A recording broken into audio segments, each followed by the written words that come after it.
Okay, we are officially live, and we're going to give everybody just a second here to funnel into the room. And quickly, I'll just introduce myself. I'm Josh Amster. I'm the Senior Vice President of Fundraising here at Start Engine, and we've got two very special guests with us today. I'm sure many of you will recognize the famous Kevin O'Leary, Mr. Wonderful. Kevin, thanks for joining us this morning. Great to be here. Thank you. And then we have Isaac Hayes III. Isaac is the founder and CEO of Fanbase, who is the company that we are going to be focusing on for today's conversation. So, Isaac, thank you for joining us as well. Thank you for having me. Absolutely. So great. So today's conversation, we're going to go into a few different topics related to Fanbase and the social media industry as a whole. We are going to take some questions as well. So if you're in the audience, please feel free to submit questions to our team. We'll make sure to get to as many of those as we can during the course of our conversation. But I thought first, as just a starting point, Isaac, if you don't mind just talking to us about Fanbase and why you started Fanbase and what it does, and then we can go from there. Yeah, well, Fanbase is a next-gen social media platform that allows any person to monetize from day one. It has 6 content verticals, which are just posting stories live, long-form content, audio chat rooms, and short-form content like what you would think Reels and TikTok videos are. And it's monetized for every single person on the planet. I wanted to remove the barriers that creators have to monetize content, and I wanted to create something that did not suppress the visibility and reach of people that use social media just based on the fact that sometimes advertising gets in the way and limits the reach of creators online. I saw a creator go viral. I felt like we needed something that allowed any person on the planet to become a content creator, either by intention or by just using the platform and discovering that ability. So we started with in-app purchase peer-to-peer subscription. So Fanbase was the first app that actually allowed another human being to subscribe to another human being using in-app purchase capability, not a credit card, but in-app purchase. So before then, you would have to use a credit card, or you could only subscribe to platforms like Spotify, Netflix. But I wanted that the ability to turn everybody basically into their own on-demand stream service. And so that's what Fanbase is about. Great. And so Fanbase right now has a reggae offering that is live on the platform on Start Engine. And as I mentioned, the company's raised just over $9.5 million in the current reggae offering, but a lot more in crowdfunding previously. I know, I think more than $8 million in prior regulation CF offerings. So in total, between everything, over $17 million in crowdfunding. So Isaac, what is it about crowdfunding that has attracted you to it, and why have you been so successful within it? Well, a couple things. It was a necessity at the time because we were kind of in COVID. We weren't able to move, but I also think that having a product already built, like we already had an MVP, I'd already paid for the platform to exist and spent money building an MVP. And so I feel like when you're raising capital, and people have something that's tangible and they can use and assess for themselves to decide if they want to invest their money in it, it's good. And I always say nothing speaks better for Fanbase than the product itself. It's not me, it's the amazing people that built the platform that continue to do that. And I know people invest in founders, but I also think that Fanbase speaks for itself when you actually use the platform. And it also builds in a community of people that want to help support and build something. Typically, offerings like this in early stage tech companies are available to accredited investors, angels, high net worth individuals. And so allowing people to have a shot to invest in a tech startup, which can scale, pretty large, I think is enticing for people because a lot of people never get a shot at this type of situation. And so I think it's extremely advantageous that people really take a look at Fanbase and understand the opportunity that's in front of them. Because then you have advocates, you have people that actually support content creators that can actually own equity in a platform that they use. And a lot of people, there are quite a few people that have invested in Fanbase and already made back money that they've invested in Fanbase by using the app. And that's remarkable because it's doing the job it's supposed to do. Very interesting. Now, I know TikTok has been in and around the news a lot recently, and Kevin, you've been very involved in that discussion in the news cycle. Just a fun stat: since the TikTok ban that was in place, that helped Fanbase dramatically. I think almost $4 million was raised by the company since that ban was put into effect, and then obviously delayed. But Kevin, what is it that got you just interested in this space and looking at a TikTok purchase? What is it about the social media space as a whole that, as from an investor standpoint, people should be looking at? Well, I would go back up to 30,000 feet and go back maybe 3 years ago, just pre-pandemic. I have over 54 private company investments in all 11 sectors of the economy. And we know pretty well, these are private, so what matters is revenue and free cash flow in each case. So we have a pretty good idea of where the pain points are in each business, no matter if it's insecticide or commercial kitchens for airlines or wireless charging. They have two challenges always. How do they acquire new customers? And they call that CAC these days, customer acquisition cost. And how do they best spend their advertising dollars, ROAS, return on ad spend? Those are two metrics that have become within the nomenclature of every sector of the economy now. I don't care if you're Nike, you care about that. And social media in the last 3 years is the fastest growing spend for acquiring customers and maintaining communities. And so what's very difficult to do with and I think Fanbase has achieved that, is to get some kind of critical mass to actually form a community that advertises to itself effectively. It says, look, this platform, I'm a creator on this platform, and I monetize on it. And it's worth my time when I get up in the morning and spend my 18 hours a day doing whatever I do, because this is a giant digital community that has choices. It can go to any social media site, TikTok included, or Instagram or Facebook or LinkedIn even, or X, whatever, and monetize their business, grow their business, form a community, and figure out a way to live off it. It's actually turning into the fastest growing part of the economy in job creation.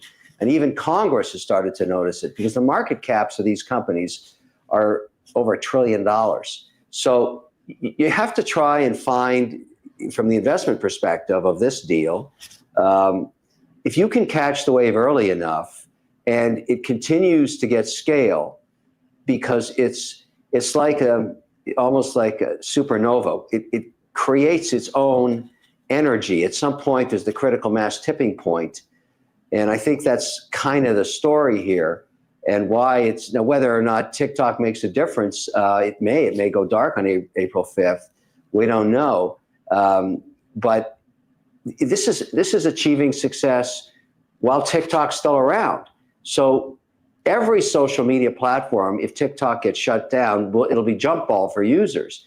So you want to have some level of critical mass the day that occurs, if it occurs, and nobody knows for sure what's going to happen here.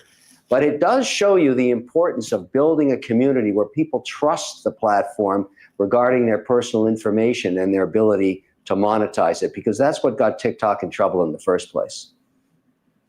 And I think that's something that Fanbase has obviously taken to another level by turning their users into investors, right, through the equity crowdfunding solution. Isaac, talk to us a little bit about this, the brands that is Fanbase, and how big that community is, and just how strong that community is, given everything that you've done in your guys' past. Yeah, so we have over 1.4 million users on the platform. A lot of those came in January just because of that brief ban, and it's brought our MAU up to over 600,000 in January. And so it's really brought a lot of attention to the platform and introduced people to options. I think another thing that really is attractive for Fanbase is the ability to migrate your content. We built something called a content migrator. So that's the ability to take all of your content, up to 1,000 posts from either Instagram or TikTok, and import them over to Fanbase. So it takes your profile picture, your information, your links, everything, and up to 1,000 posts, and brings them into Fanbase. So you're not starting from scratch. And another thing that's really attractive about that is Fanbase has a functionality we call tipping, which is giving love, right? And so you can like something on Fanbase, which is absolutely free. But if you want, you can purchase this digital currency called love and tip people. And so from that perspective, you've instantly put all of your content in a position for it to be monetized, and people can do that. And I think what people will realize is that humans are transactional. We're generous. We will show support and we will spend money on content that we do appreciate. And I think even a penny at a time, which a Fanbase user receives 50% of that revenue, can add up, because again, a penny doesn't seem like much until 1 million people give you one, right? And then it adds up. And that's just even where we are right now on the platform as we continue to scale. Just posting content, just regular posts, allow people to tip you, allow people to support you. And support is an important part of becoming a content creator. And so the brand of Fanbase is super inclusive. I built this platform to actually be a successor to the legacy platforms that exist, because I feel that I feel like no social media platform is immortal in the sense of relevance, because kids are always going to be on platforms that their parents are not on. And so as soon as my mom got on Facebook, I left Facebook and went to Instagram. And I have a 19-year-old brother who is nowhere on Instagram, because younger people are going to migrate away from older audiences. And so what happens is platforms capture that audience, like TikTok, young kids, and then it starts to trickle up into the older generations, and then that becomes too saturated, and then the audiences start to look for somewhere else to go. So Fanbase is a great alternative in a way that I think I see the vision of what social media is going to be, especially with content. This is something that I said even the last couple of days. I feel like that people are consuming content through large social networks rather than traditional television, right? And I feel like in the future, the way that people consume content is going to be through platforms like YouTube, like Instagram, like TikTok, and whoever owns the infrastructure of those platforms that distribute that content have the ability to be trillion-dollar companies. Now that remains to be seen, whether or not that is for Fanbase. But as Kevin mentioned, you have platforms like Meta, which are like $1.7 trillion, right? And so it's really a great opportunity to try to build something disruptive, inclusive, and for every single person. We have questions from the crowd already rolling in here. And Kevin, there's one specific for you here that I think is somewhat relevant to what we were just talking about. And you talked about some of these key terms previously when you were speaking, but what are 3 things that you look for when you're investing in social media companies? I'm looking, number one, for scale. I mean, have they proven their reason to exist? Have they found their niche and they're growing it? So, there's a lot of social media startup ideas out there. There's probably 30, 40 decks floating around. 99% are going to fail. And sometimes it's just serendipitous luck that gets one off the ground. But I don't want to invest in an idea for social media because the probability of success is too low. I'd rather catch the wave after the platform has established its community and it's proven that it has a right to exist, so to speak. Because then the only challenge is, does the CEO have the executional skills along with their team to pour gasoline on the fire? Because once you understand why people come to you, your job is to get more of them. That's it. So you don't have to worry about, do I have to prove this idea out, as has been tried so many times. This idea works, and we have over 1 million followers using the platform. Now we want to get to 100 million. How do we do that? And if you believe that the executional skills exist, then as an investor, all you're doing is saying, go execute.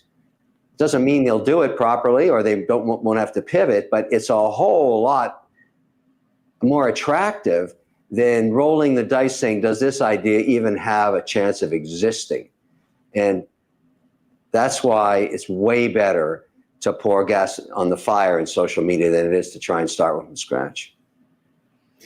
And Isaac, it sounds obviously, based on what Kevin just said and the community that you've already built up, that you've conquered that initial challenge. Yeah.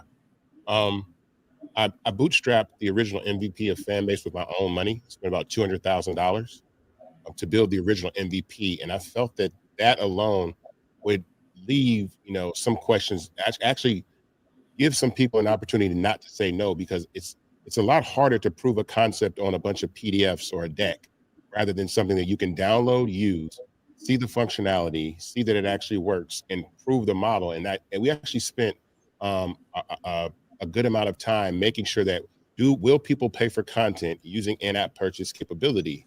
And we did that. And once we knew that people would, and we started seeing that younger people absolutely do, then that got me excited, because now I have a community of people that can join Fanbase like I might have been on MySpace 25 years ago or 20 years ago, and have those users for 20 years until we become the old guy at the social media club, and then some other platform comes along, and it will evolve as a company.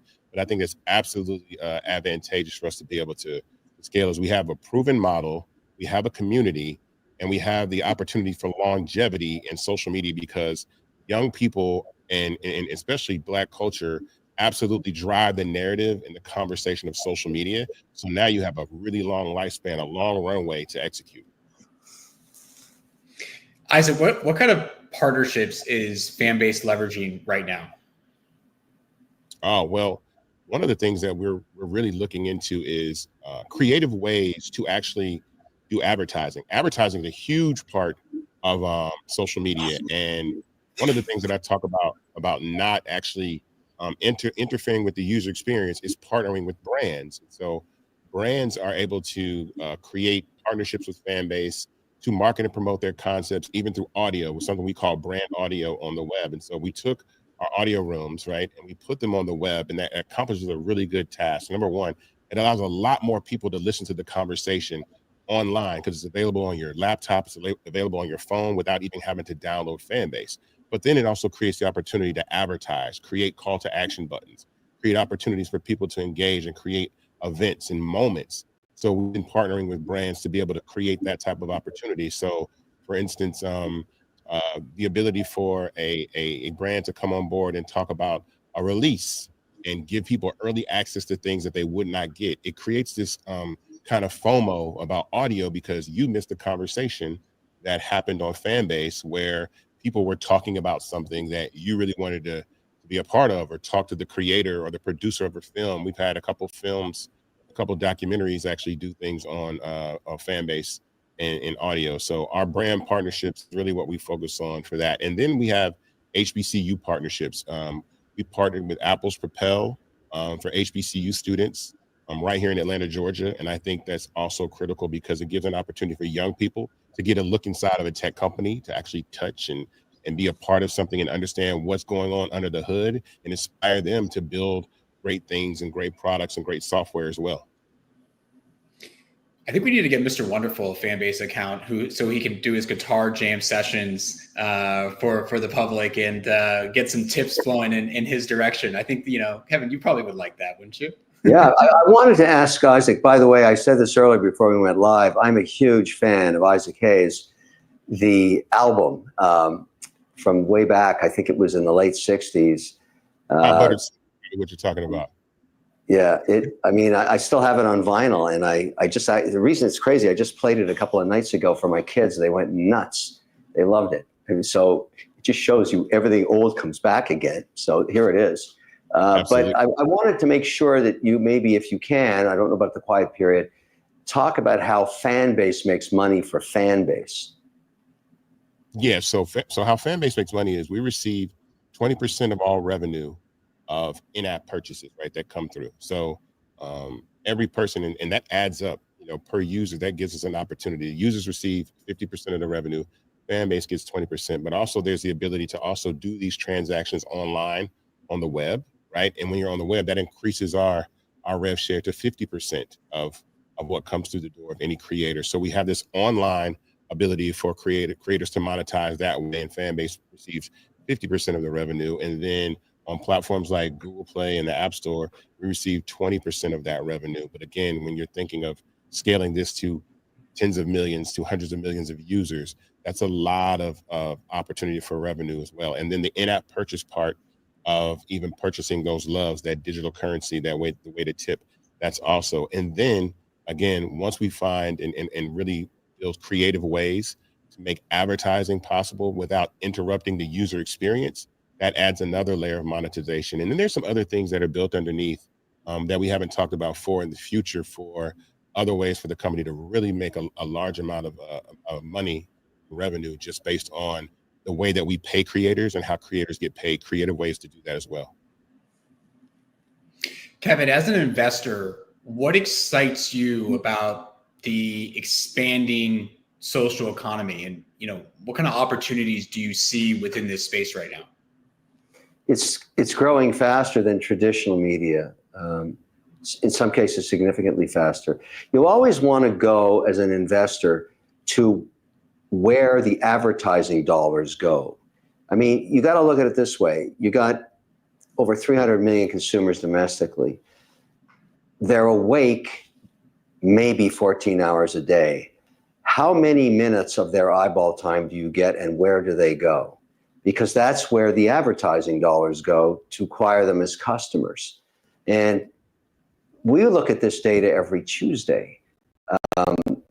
We use every single possible form of media to advertise, from traditional, linear television to streaming services to every single social media platform that can prove to us, a low CAC and a high ROAS. And so we're constantly looking.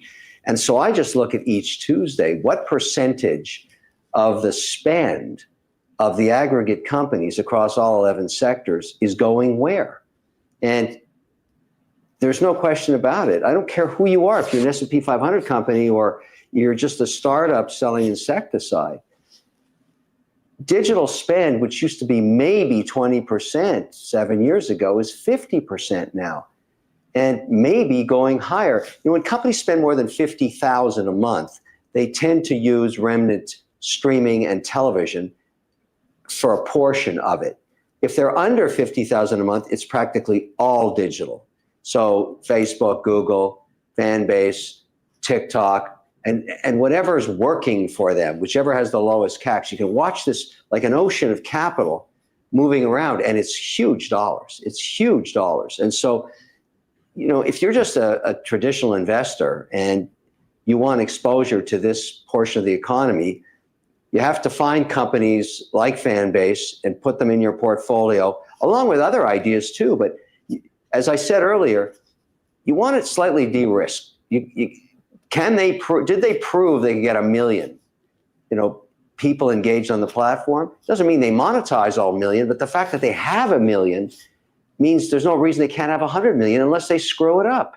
That's how it works. That's how traditionally it works. Whatever got the first 1 million should be able to get the next 99. You just need executional skills. And on that point, Isaac, one of the questions coming in from the audience is, how is Fanbase going to achieve that velocity, that growth velocity that Kevin's mentioned? What are the plans? Well, one of the things that we're focusing enormously on is retention.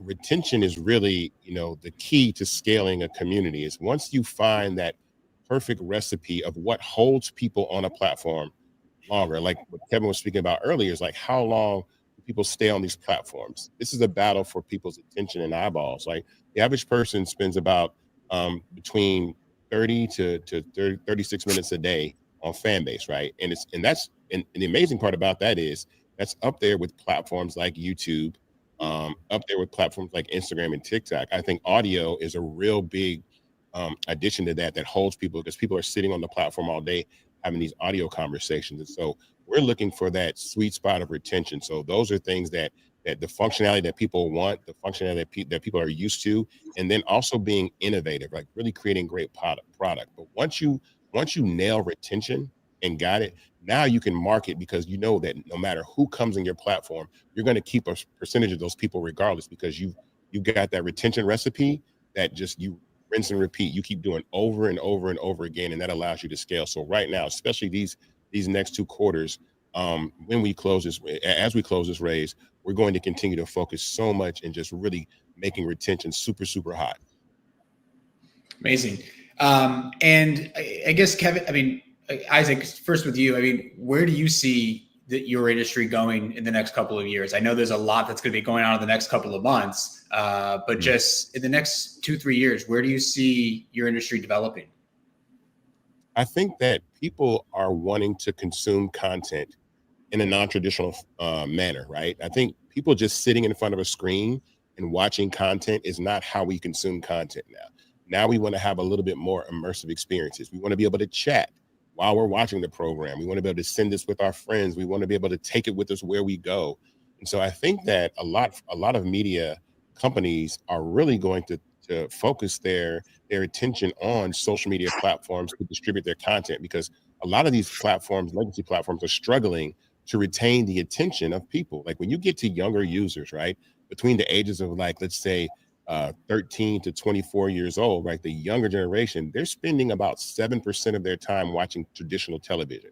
When you get up to like 35 and up, it's like 45%.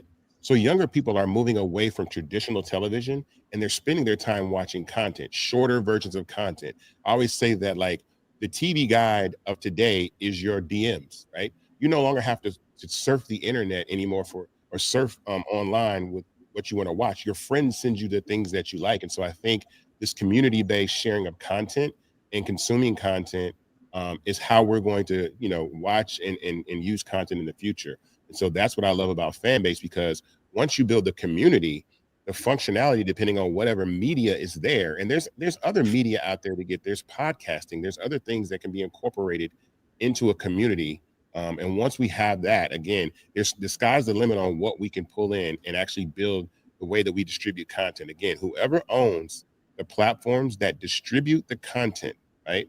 So whoever owns a piece of the YouTube, a piece of the Instagrams, a piece of the TikToks, right? You're putting yourself in a position to have an opportunity to own part of a platform that can scale, because I don't see any other way that people are going to consume content other than through large social networks with their friends.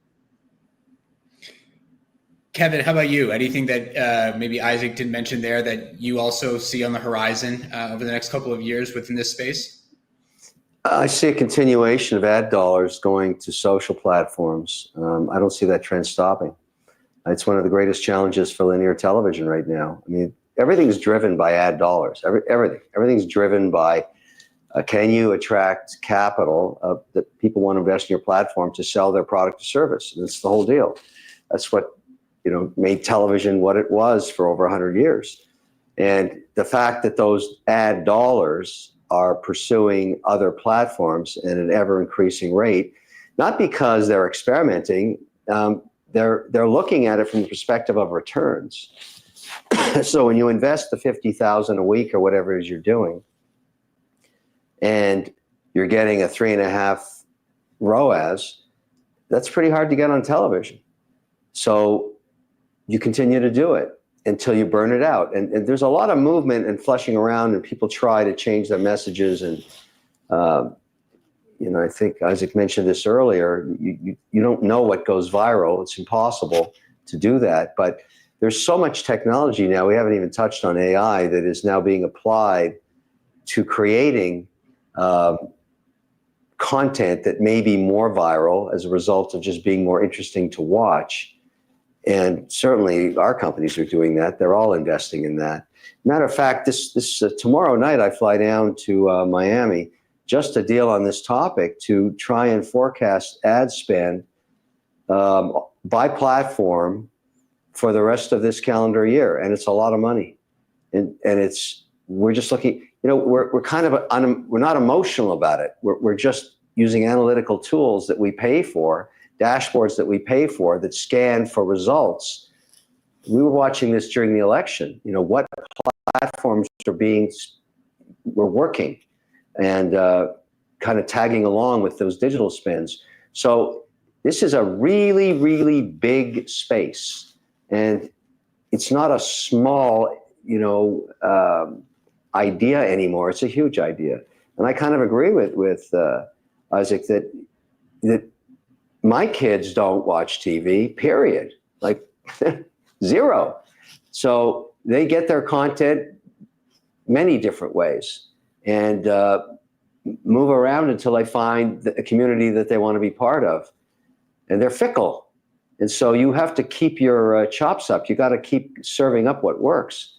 And there's lots of competition, but getting the first million, that's impossible.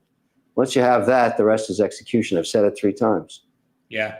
And Fanbase has it. They already have the first million. So that's a major milestone to clear. Well, guys, I just want to thank both of you for your time and thoughts today. I think it's been a really interesting discussion. It took us 29 minutes to mention AI, by the way. That was probably the first. I'm glad somebody did it, but I'm sure, Isaac, you have a whole story on that if we had to get into it.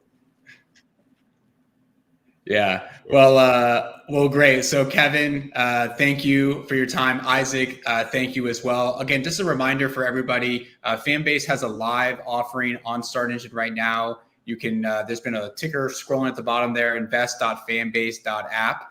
You can go there and learn more about the offering. But I just want to thank both of you again for your time, and I hope you both have a great rest of your day and a great week. Thank you. Okay, thanks everybody. Take care.